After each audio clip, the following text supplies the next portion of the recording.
हर खबर पर होगी आपकी पकड़। डाउनलोड कीजिए एबीपी लाइव ऐप।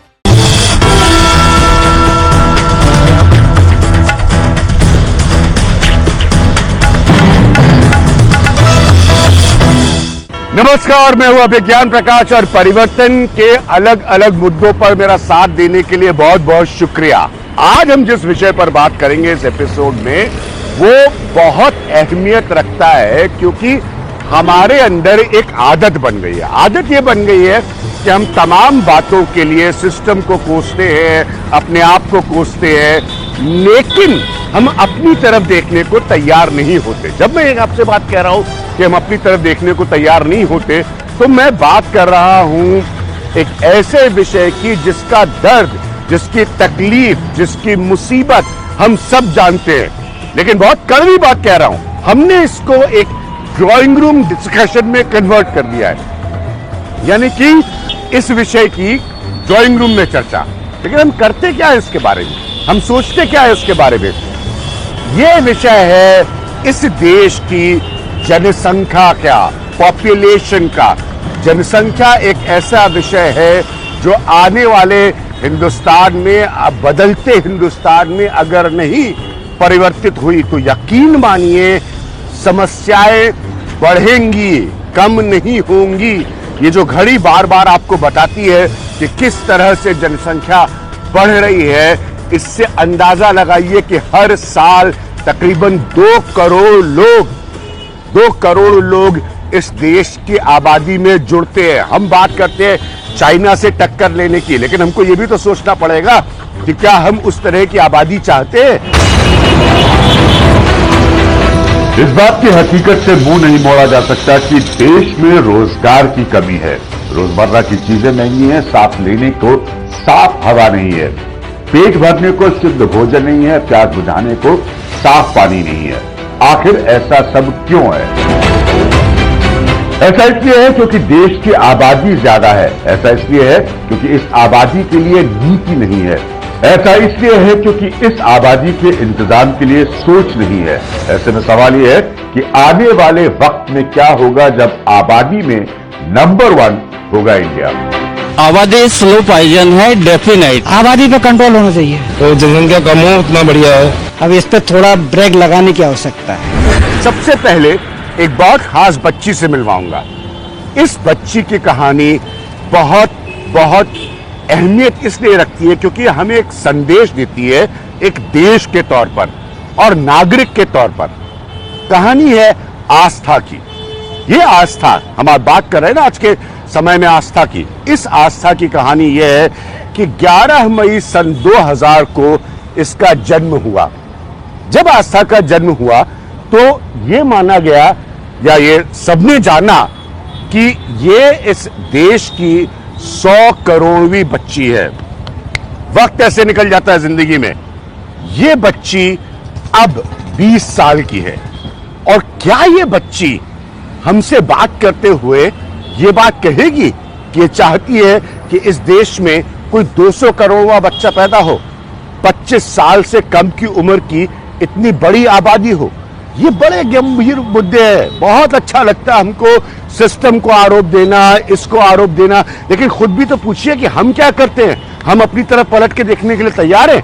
सिस्टम तो नहीं कहता हमसे आबादी बढ़ाने के लिए।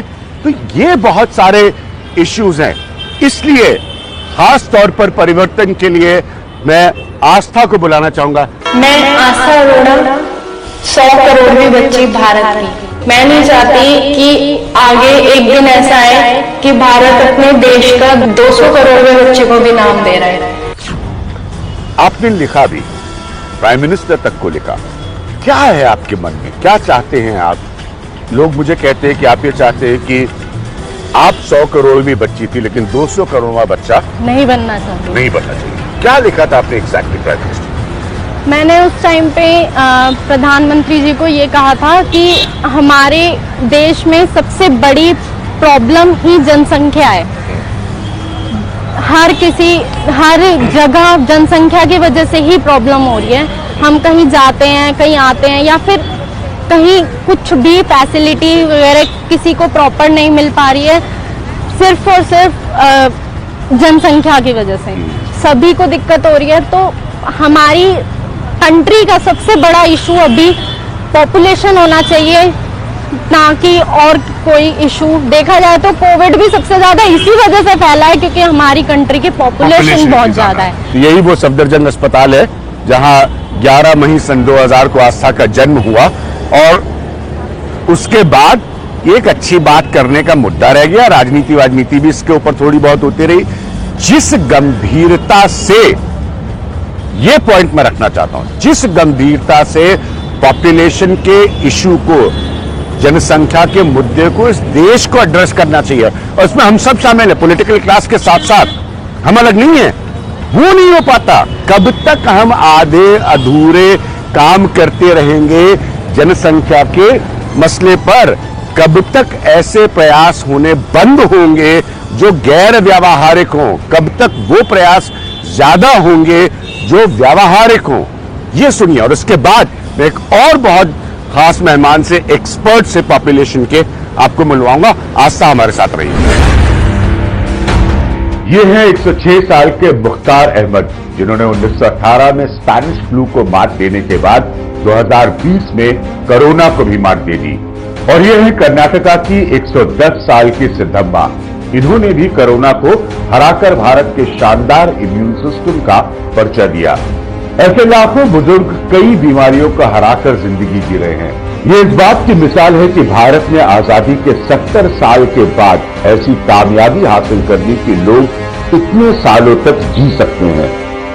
तो डेथ रेट कम हुआ है, इस वजह से भी पॉपुलेशन बढ़ रही है। तो it is not that it's negative, it is to one extent positive also. 1947 में जहां भारत में जिंदा रहने की औसत उम्र सिर्फ 31 साल थी, वो 2016 में बढ़कर करीब 69 साल हो चुकी है। जिंदा रहने की औसत उम्र तो बढ़ गई, लेकिन भविष्य के अच्छे इंतजाम नहीं हो पाए। तो हम लोग all India institute of medical sciences के बाहर खड़े हैं। आसपास की भीड़ के नजारों से आप समझ सकते हैं क्या स्थिति है। एक बहुत खास मेहमान से मैंने आपको मिलाने के लिए कहा था।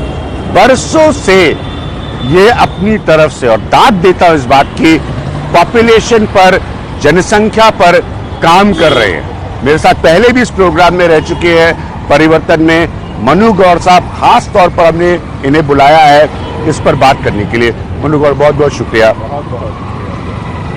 पहला पॉइंट मेरा बड़ा ब्लंट है, हम लोग पहले भी बात कर चुके हैं।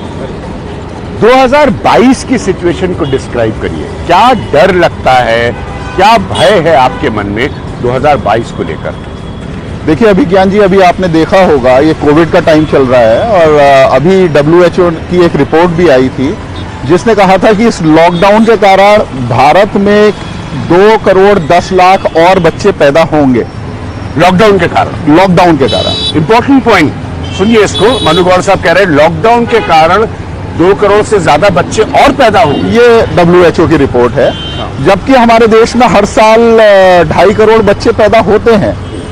तो हर साल 2.5 करोड़ पैदा होते हैं और 90 लाख लोगों की मृत्यु होती है, हर साल वो मरते हैं। जब हम हमारे साल सरकारी आंकड़ों के हिसाब से हर साल करीबन 1 करोड़ 60 लाख लोगों की वृद्धि होती है जनसंख्या में, तो इस बार लॉकडाउन के कारण और ज्यादा वृद्धि होनी है। तो 2022 की स्थिति और ज्यादा भयावह ही होगी, वो अच्छी नहीं हो सकती हमारे भारत में।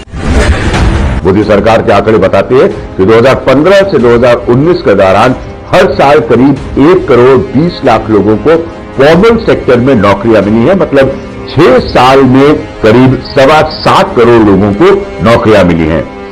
पेट्रोलियम सेक्टर में करीब 1.5 करोड़ नई नौकरियों का निर्माण हुआ है। देश में टैक्सी एग्रीगेटर सर्विस का इतना विस्तार हो रहा है, लेकिन विपक्ष के मेरे साथियों को लगता है कि तमाम ऐप बेस्ड कंपनियां ये कर रही हैं। तो देश के 2 बड़े अस्पताल हैं मेरे ठीक पीछे, बाएं हाथ के पीछे की तरफ, और साथ में देखिए ये बड़ी बड़ी इमारतें जो है बन रही हैं। ये इमारतें क्या बताती हैं? ये सिंबॉलिज्म है, संकेत है बदलते भारत का, बदलते हिंदुस्तान का, और एक बहुत बड़ा मध्य वर्ग जो है वो पैदा हुआ है हिंदुस्तान में। ये सब अंततः पॉपुलेशन, जनसंख्या के ही मुद्दों से जुड़े हुए हैं। जो बात मनु गौड़ ने रखी उसी को हम थोड़ा आस्था से आगे ले जाएंगे। आस्था इस यंग जनरेशन को, नौजवानों को रिप्रेजेंट करती है। मनु गौड़ ने क्या कहा और हमने इस प्रोग्राम में आपको क्या बताया कि जनसंख्या के बारे में सोचने वाले हम सबसे पहले देश थे, लेकिन अंत में हम उसको इंप्लीमेंट नहीं कर पाए। बेटा, कभी आप लोग आज व्हाट्सएप जनरेशन है, डिजिटल इंडिया है, इंटरनेट है, कोई आपस में कभी पॉपुलेशन के बारे में बात होती है स्कूल में या ऐसी बातचीत में कि क्या होगा हमारा फ्यूचर, इंडिया की तो पॉपुलेशन इतनी ज्यादा हो गई है? दिमाग में एक ही चीज आती है कि क्या सिलेक्शन होगा, इतनी ज्यादा पॉपुलेशन है, इतना कंपटीशन है। यही मैं जानना चाह रहा हूँ कि आज मध्य वर्ग प्लान करता है, उसको पता है, और कड़वी बात है लेकिन सच्ची बात है कि बच्चे को जन्म देने की कीमत है, बच्चे की परवरिश की कीमत है, बच्चे की स्कूलिंग की कीमत है, और उसके बाद बच्चे को मौका मिलने की, अपॉर्चुनिटी मिलने की कीमत है। क्या ये सिर्फ मध्य वर्ग में ये अवेयरनेस आई है, बाकी लोगों में नहीं आ पा रही?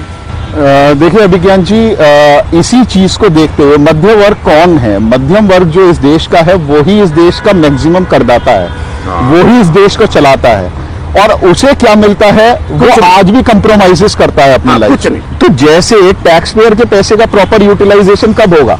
जब हमारी डिमांड्स कंट्रोल होंगी। अगर मध्यम वर्ग अपने परिवार को कंट्रोल अपनी पॉकेट के हिसाब से, अपना फैमिली साइज अपनी पॉकेट के हिसाब से रखने की सोचता है, तो इस देश का फैमिली साइज इस देश की पॉकेट के हिसाब से क्यों नहीं डिसाइड होना चाहिए? नहीं, लेकिन जो आस्था ने मुझे बड़ा अच्छा लगा सुन के कि थोड़ी सी चर्चा तो होती है, भाई नौजवान इनको हमें रास्ता दिखाना है, तो चर्चा तो ये कर रहे हैं। मध्य वर्ग में एक किस्म की अवेयरनेस है, जीवन जीने की घबराहट भी है, तो वो आपको लगता है कोई परिवर्तन ला सकती है? सर, जब तक इस देश का मध्यम वर्ग मिलके एकजुट होकर खड़ा नहीं होगा, जब तक इस देश का मध्यम वर्ग, इस देश का करदाता वोट बैंक नहीं बनेगा, तब तक मुझे नहीं लगता ये सिस्टम कुछ बदलाव होने देगा इस देश में। मनोहर, बड़ी नंगी बात आप कह रहे हैं, वोट बैंक नहीं बनेगा, सुनने में अच्छा नहीं लगा। 100% सर, हमारा आवश्यकता है वोट बैंक बनने की। टफ रियलिटी, अगली ट्रूथ। हम उस देश में रहते हैं जिस देश में दुनिया की पहली 2 यूनिवर्सिटीज बनी, और आज टॉप 300 यूनिवर्सिटीज में हम कहीं नहीं है। मैं आस्था अरोड़ा, 100 करोड़वीं बच्ची भारत की। मैं नहीं चाहती कि आगे एक दिन ऐसा आए कि भारत अपने देश का 200 करोड़वें बच्चे को भी नाम दे रहा है। ये जनसंख्या विस्फोट हमारे लिए, हमारी आने वाली पीढ़ी के लिए अनेक नए संकट पैदा करता है। There must be some kind of birth control program. Oh, yes. There is no, on that score, there is no difference of opinion. We are not opposed to the birth control program. जनसंख्या भी बढ़ रही है, जमीन की भी ज्यादा जरूरत है, अनाज की भी। Because however much we may produce, the tendency is for what we produce to accumulate with some people.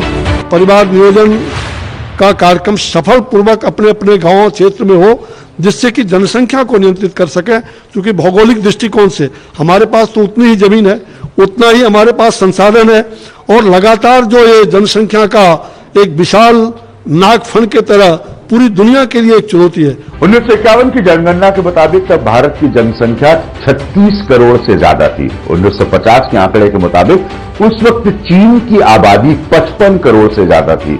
1978 में चीन की आबादी जब 96 करोड़ हो गई, उसके अगले साल ही डेंग जोपिंग की सरकार ने पूरे देश में वन चाइल्ड पॉलिसी का ऐलान कर दिया। इस वक्त तक भारत की आबादी 67 करोड़ के आंकड़े को छू रही थी। एक और बात यहां पर दोनों आस्था और मनु जी के साथ, राइट टू लाइफ, ठीक है, और ये मौलिक अधिकारों का एक हिस्सा है, लेकिन राइट टू लाइफ में खुद की डिसीजन मेकिंग क्या है? क्योंकि आपको साफ हवा चाहिए, साफ पानी चाहिए, साफ वातावरण चाहिए। कोविड-19 ने यह साबित कर दिया कि कैसे एक वायरस जो है पूरी दुनिया को हिलाकर रख सकता है, कैसे आपके हेल्थ सिस्टम्स को, स्वास्थ्य सेवाओं को एक्सपोज करके रख सकता है। तो क्या ये वाकई राइट टू लाइफ जो है, जो कि अधिकार है? हमारे साथ 21वीं सदी का चेहरा जो रिप्रेजेंट कर रही है वो आस्था है। इससे पहले के वक्त को देखकर समझ चुके हैं इस मुद्दे पर मनु गौड़ है। Right to life right to life में सबसे पहली चीज क्या है? हमारे बाकी सारे राइट्स बाद में आते हैं। सबसे पहला मेरा जरूरी है जीवित रहना, और अच्छे तरह से जीवित रहना। ठीक है, बीमार होके नहीं, स्वस्थ होके जीवित रहना। अब मेरा स्वस्थ होके जीवित रहना तभी संभव है जब मुझे, जैसा आपने कहा, पीने के लिए शुद्ध पानी मिलेगा। प्रदूषण का स्तर इतना बढ़ जाता है कि आपको स्कूल कॉलेज बंद करने पड़ेंगे। खाने के बड़े शहरों में, देश की राजधानियों में खाने के लिए शुद्ध भोजन मिलेगा और सांस लेने के लिए शुद्ध वायु मिलेगी। ये तीन चीजें मेरे अस्तित्व के लिए जरूरी हैं। और हम हजारों लाखों करोड़ रुपए के बजट्स बनाते हैं, लेकिन इस कोरोना ने बता दिया, इस प्रकृति ने बता दिया कि अगर ह्यूमन एग्जिस्टेंस ना हो तो मैं नदियां भी स्वयं साफ कर सकती हूं, मैं हवा भी स्वयं शुद्ध कर सकती हूं। ये कोरोना काल से पहले की तस्वीरें हैं। ये बच्चे स्कूल जाते वक्त कोरोना से नहीं डर कर बल्कि प्रदूषण की चपेट में आने से बचने की कोशिश कर रहे हैं। प्रदूषण की दिल्ली में यह हालत हो जाती है कि कारों को ऑड इवन सिस्टम से चलाना पड़ता है। जिंदगी का हक इंसान का मौलिक हक है और इस हक की हिफाजत करना हमारी चुनी हुई सरकारों की जिम्मेदारी है। तो हम इस वक्त दिल्ली के एक बाजार की गलियों में घूम रहे हैं। कुछ आंकड़ों की हम बात करते हैं, नंबर्स की, बहुत जरूरी है क्योंकि हम आबादी पर चर्चा कर रहे हैं। थोड़ा सा समझने की इसको कोशिश करिएगा, फिर एक्सपर्ट के जरिए भी हम आपको समझाएंगे। आप ये समझ लिए कि 1978 से लेकर 1978 से 2018 तक करीब 2.5 लाख करोड़ रुपए खर्च किए गए हैं इस मुद्दे पॉपुलेशन पर, यानी कि जनसंख्या पर। समझिए इस बात को। दूसरी बात, ये आंकड़े को अगर हम आज तब्दील करके देखें तो यह तकरीबन 20 लाख करोड़ रुपया होता है। 20 लाख करोड़ रुपए का मतलब यह है कि 2019 के अगर हम टैक्स कलेक्शन को देखें, यानी कि जो कर हम और आप देते हैं, खासतौर पे देश का मध्य वर्ग देता है, अगर हम उसको देखें तो आप ये समझिए कि सालाना रेवेन्यू जो है, सरकार जो आमदनी हासिल करती है सालाना, वो करीब 21 लाख करोड़ रुपए होती है। तो उसके आसपास का पैसा खर्च हो चुका है पॉपुलेशन के मसले पर, पॉपुलेशन के मुद्दे पर खर्च होता है, और फिर भी नतीजा हमारे सामने कुछ नहीं आता। मनु गौर भी हमारे साथ है, ये बच्ची आस्था भी है। मनु गौर, जब हम नंबर्स की बात करते हैं, जल्दी से एक कमेंट आपसे लेना चाहेंगे। समझते हैं आप इस बात को? आप तो टैक्स पर काम करते हैं, टैक्स ऐप जैसी संस्था चलाते हैं, कि टैक्स पेयर का इतना पैसा जाता है पॉपुलेशन के मसले पर और नतीजा कुछ नहीं, मतलब उस हिसाब से नेचुरली। देखिए, जो आपने कहा ना कि 20 लाख करोड़ रुपया अभी तक फैमिली प्लानिंग प्रोग्राम से खर्च हो चुका है, रियल टाइम वैल्यू के हिसाब से 74 के बाद से अब तक। 74 में अगर हम देखें तो उस समय चाइना और हमारी पर कैपिटा इनकम बराबर थी, चाइना और हमारी इकोनॉमी बराबर थी, और पॉपुलेशन में हम हमेशा चाइना से कंपैरिजन करते हैं अपना। सही बात है। लेकिन वहीं अगर हम देखें कि 1978-79 में चाइना अपनी वन चाइल्ड पॉलिसी लेकर आया, उसकी वो टारगेटेड वन चाइल्ड पॉलिसी थी जिसमें उसे 40 करोड़ बर्थ को कंट्रोल करना था 35 सालों में। वो उसने किया। वो 40 करोड़ बर्थ अगर ज्यादा होती तो वो अपने पैसे को कहां लगाता? उनकी वेलफेयर स्कीम्स में लगाता। लेकिन वो पैसा उसका बचा तो उसने क्या करा? उसने डिफेंस में, टेक्नोलॉजी में, रिसर्च में वो पैसा लगाया। और हमें क्या करना पड़ रहा है? हमें शौचालय बनाने पड़ रहे हैं। आज भी हमारे यहाँ लोगों के सिर पे छत नहीं है। दूरगामी सोच की कमजोरी। सारे आंकड़ों को मिला जुला कर देखें तो मतलब ये है कि सरकार की योजनाएं तो लगातार बनती रही, लेकिन नहीं बना तो उन योजनाओं पर अमल करने का जज्बा और इस तरह आबादी बढ़ने का जो खर्च बढ़ता रहा वो तो बढ़ा ही, इसे रोकने के लिए कई उपायों का खर्च भी लगातार बढ़ता रहा, जिसका फायदा तो नहीं हुआ पर घाटा जरूर होता साफ नजर आता है। और सारा घाटा गया देश की टैक्स पेयर जनता की छाती पर। आज से 30 साल बाद यानी कि 2050 तक भारत की आबादी 190 करोड़ के आंकड़ों के पार चली जाएगी, यानी 200 करोड़ होने में ज्यादा देर नहीं लगेगी। लेकिन 100 करोड़वीं संतान आस्था कतई नहीं चाहती कि 200 करोड़वीं संतान कोई और आस्था पैदा हो। जैसे चाइना ने वन चाइल्ड पॉलिसी अप्लाई की, आई थिंक वही पॉलिसी यहाँ भी होनी चाहिए। व्हाट आई थिंक इज हर चीज का एक पीक आता है and then it starts declining. हर समस्या का मूल कारण ही आबादी है। आज के बाद में हम हर बात चाइना की तुलना से कर रहे हैं। अब इस बात को थोड़ा सा समझने की कोशिश करिए जो मनु गौर ने रखी कि 1979 में 1979 में चाइना जो है वो अपनी एक बच्चे की नीति को लेकर आता है। उस पर वो प्रण करता है उसको वो इंप्लीमेंट करता है। आज के मौजूदा हालात में चाइना $15 ट्रिलियन की इकोनॉमी है, जिसकी वजह से उसको डेप्यूटी सुपर पावर कहा जाता है और वो अपनी हैसियत रख रही है अमेरिका को मुंह दिखाने के लिए, अमेरिका से टक्कर लेने के लिए। हमारी स्थिति क्या है? हम सिर्फ $3 ट्रिलियन की इकोनॉमी है, $3 ट्रिलियन की इकोनॉमी है, लेकिन बहुत सारी रिसर्च मेरे साथ है और अर्थव्यवस्था को देखते हुए हम यहां हैं, लेकिन जनसंख्या को देखते हुए हम चाइना के नजदीक है। लेकिन एक ऐसा समय भी आ सकता है कि हम चाइना को पार करके चले जाएं। दूसरा बड़ा फर्क समझिए, चाइना में शिक्षा का स्तर जो है वो 97% है, 97% है लेवल ऑफ एजुकेशन, शिक्षा का स्तर। और आप दूसरी बात यहां पर समझिए जो बहुत अहमियत रखती है कि हम 75% के आसपास रुके हुए हैं। मैंने कहा ना बहुत सारी रिसर्च है। एक निर्यात पर आपको बताता हूं, निर्यात में चीन आज की तारीख में $2 ट्रिलियन के साथ नंबर 1 पर है और हम 1 ट्रिलियन की भी 1/3 है और दुनिया में 19वें नंबर पर है। ये मैं जानबूझकर दिल्ली के एक बड़े बाजार में खड़े होकर आपको बता रहा हूं कि हम 19वें स्थान पर हैं। भारत की आबादी को इसीलिए बार बार ये बहस आती है, काबू करने के लिए नीति सही चाहिए और नियत भी सही चाहिए। लॉकडाउन की बेरोजगारी से पीछा छुड़ाने के लिए ये लोग अपने अपने घर पहुंचने को बेताब है। दरअसल जनसंख्या बढ़ाने वाले आंकड़ों में माइग्रेशन करने वालों की तादाद भी अहमियत रखती है। भारत में शहरीकरण हालांकि तेज रफ्तार में नहीं हो सकता, लेकिन रोजगार की तलाश में बड़े शहरों की ओर पलायन करने वालों की तादाद जरूर बढ़ी है। इसके एक नहीं कई और मतलब है। गौर करें तो संयुक्त राष्ट्र संघ की 2019 की एक रिपोर्ट के मुताबिक भारत में आबादी तो बढ़ रही है, लेकिन राहत की बात यह है कि इसके बढ़ने के दर में काफी तेजी से गिरावट नजर आई है। इसका एक सिरा शहरों की ओर होते पलायन का भी है, जहां रोजमर्रा की जिंदगी कठिन होने की वजह से कम शिक्षित लोग भी कम बच्चे पैदा करने का सबक ले रहे हैं। काम आबादी के मसले पर हमने चाइना से पहले किया, लेकिन हम उस बात को नहीं अचीव कर पाए। तो अगर ये आर्थिक जंग वैश्विक स्तर पर होनी है तो मनोगौड़ हमको तुरंत फॉर्मूलाज क्या अप्लाई करना चाहिए। हम किस तरह का भारत बनाना चाहते हैं। बड़ी अच्छी बात है जो आपने कहा कि 1 साल पहले लाल किले से प्रधानमंत्री ने इसी लाल किले से प्रधानमंत्री ने उद्बोधन किया था पिछले साल। कम से कम इतने वर्षों बाद किसी प्रधानमंत्री ने इतनी हिम्मत दिखाई थी जो कहा अब उसके इम्प्लीमेंटेशन का काम है। वो इम्प्लीमेंटेशन आपको उचित नीति बनानी पड़ेगी जनसंख्या को बढ़ाने के लिए। तो फिर ये भी दिक्कत होती है कि राजनीतिक परिवेश से अगर हम इसे देखें तो फिर ये हिंदू मुसलमान का मुद्दा बन जाता है। और ये लोग क्या करते हैं, इस हिंदू मुस्लिम करने के बाद इतने गंभीर विषय से देश को डिस्ट्रैक्ट करते हैं। तो सब तरफ से होता है ना, दोनों तरफ से होता है, दोनों तरफ से होता है। आखिरी बात आपसे, पॉपुलेशन, जनसंख्या आपके लिए क्या है?